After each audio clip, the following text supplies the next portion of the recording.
YT studio open করলেই একটা message আমরা দেখতে পাচ্ছি আমাদের উপরে যে you can now choose if you want to allow third party, এই যে মেসেজটা উপরে, এই মেসেজটা দেওয়ার কারণটা কি অনেকে বুঝতে পারছেন না। এই মেসেজটা দেওয়ার কারণ হচ্ছে যে থার্ড পার্টি যে কোম্পানিগুলো আছে, যেমন ধরুন যে মাইক্রোসফট, অ্যাডোবি ফটোশপ, মানে বিভিন্ন বড় বড় যে কোম্পানিগুলো আছে, এই কোম্পানিগুলা আপনি যে কন্টেন্টটা ক্রিয়েট করবেন, এই কন্টেন্টটাকে আপনি কি তাদেরকে তাদের এআই কে ট্রেন আপ করার জন্য ইউজ করতে দিবেন কিনা? এই পারমিশনটা আপনার কাছ থেকে ওনারা চাচ্ছে। এইটা অনেকে বুঝতে পারতেছেন না, এই মেসেজটা আসলে কি করাটা ঠিক হবে কিনা? মানে অ্যালাও করাটা ঠিক হবে কি হবে না? আমার মতে হচ্ছে এইটা অ্যালাও করে দেওয়াটাই ভালো।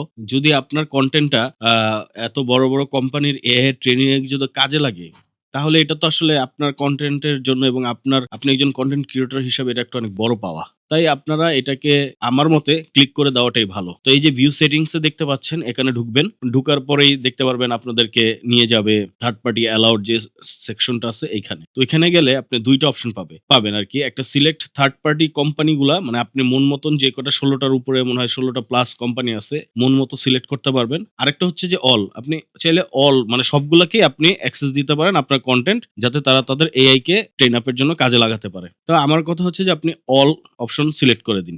এবার আসুন, যারা অলরেডি এই মেসেজটাকে ডিসমিস করে দিয়েছেন তারা কি করবেন? তো যারা এটাকে অলরেডি ডিসমিস করে দিয়েছেন, তারা ওয়াইটি স্টুডিওতে এসে সেটিংস অপশনে যাবেন। সেটিং অপশনে যাওয়ার পরে আপনি চলে যাবেন আপনার চ্যানেল অপশনে। চ্যানেল অপশনে আসার পরে দেখবেন অ্যাডভান্স সেটিং অপশন আছে। ঠিক ওখানেই আপনি সেইম অপশনটা পেয়ে যাবেন এবং ভিডিওর পূর্বে যা দেখানো হয়েছে সেইম কাজটি করবেন। আশা করি ভিডিওটা আপনাদের কাজে লেগেছে। ভিডিওটা যদি আপনাদের কাজে এবং ভালো লেগে থাকে, তাহলে অবশ্যই আমার চ্যানেলটাকে সাবস্ক্রাইব করে দিবেন এবং ভিডিওটা বেশি, বেশি শেয়ার করে দিবেন, যাতে অন্যদেরও উপকারে লাগে। ভালো থাকবেন। আসসালামু আলাইকুম।